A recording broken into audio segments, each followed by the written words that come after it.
आप देख रहे हैं जन अदालत समाचार। जनता की बात, जनता के साथ, जन अदालत।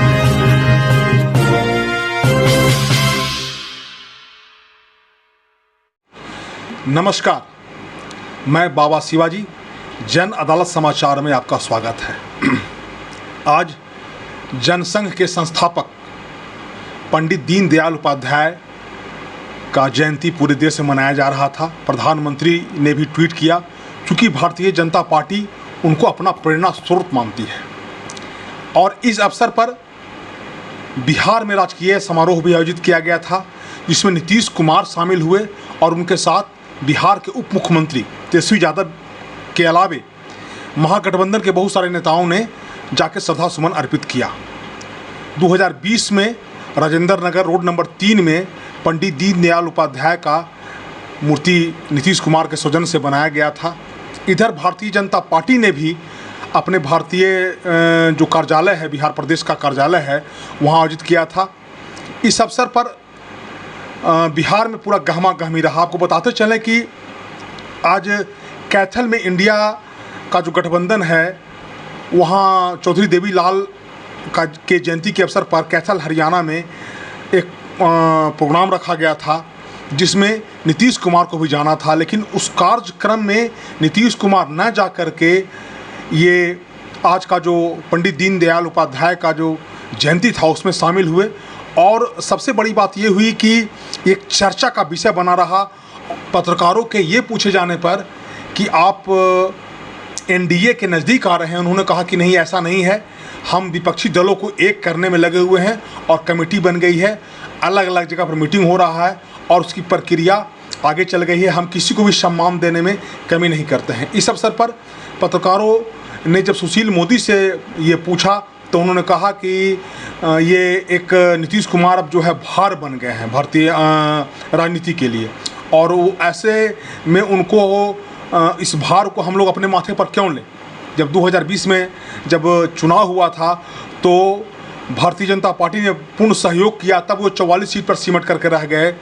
और आने वाला जो समय है उसमें जो मेरे सहयोगी दल हैं, हम उनके दम पर लोकसभा और विधानसभा में जीत हासिल करेंगे। आइए आपको सुनाते हैं कि उन्होंने क्या कहा। सबसे बड़ी बात ये रही कि राष्ट्रीय जनता दल जो ऐसे कार्यक्रमों से, जो भारतीय जनता पार्टी और आरएसएस से जुड़े हुए जो लोग हैं, उनके कार्यक्रमों से दूरी बना के रखती है। लेकिन चूंकि यह कार्यक्रम राजकीय समारोह के रूप में मनाया गया था और उसमें मुख्यमंत्री शामिल हुए, उप मुख्यमंत्री तेजस्वी यादव शामिल हुए, तो ऐसे में सवाल खड़ा होता है। इस पर जो भारतीय जनता पार्टी के नेता है गिरिराज सिंह और केंद्रीय मंत्री हैं, उन्होंने कहा कि ये नीतीश कुमार का प्रेशर पॉलिटिक्स है। ये प्रेशर बनाए जाने के लिए हमेशा इस तरह का काम जो है वो उनका होते रहता है। और अब आगे ये देखना होगा कि आखिर क्यों नीतीश कुमार ने हरियाणा के कैथल में न जा कर के यहाँ बिहार में जो राजकीय समारोह उनका पंडित दीनदयाल उपाध्याय का मनाया गया उसमें शामिल हुए और उन्होंने उनको श्रद्धा सुमन भी अर्पित किया। आइए आपको सुनाते हैं कि इस अवसर पर पत्रकारों को नीतीश कुमार ने क्या कहा और जो राज्यसभा के सांसद हैं सुशील मोदी, उन्होंने क्या कहा। आपका धन्यवाद।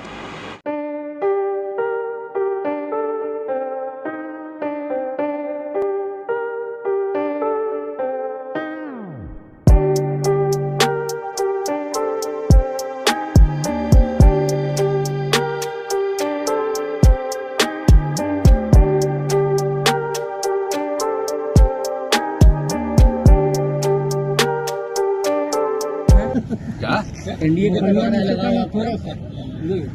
चर्चा चल रही है। क्या फालतू बात चल रही है, चर्चा चल रही है सर। छोड़िए ना भाई, किसको क्या चर्चा करते रहना है। आप जान रहे हैं हम कितना बात अपोजिशन को एकजुट करने को हम लगे रहे, कितना बड़ा उपलब्धि हो रही है, कितना बड़ा काम हो रहा है, कौन क्या करता रहता है उसको क्या लगता है। डिप्टी स्पीकर महेश्वर हजारी ने एक बार फिर से आपको पीएम मटेरियल बताया है, क्या कहेंगे। ये सब हम नहीं करते, हम सबको मना करते हैं।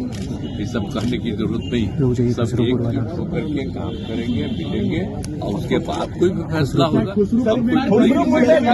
खुसरूपुर में सर एक महिला को निर्वात करके पीटा देता है।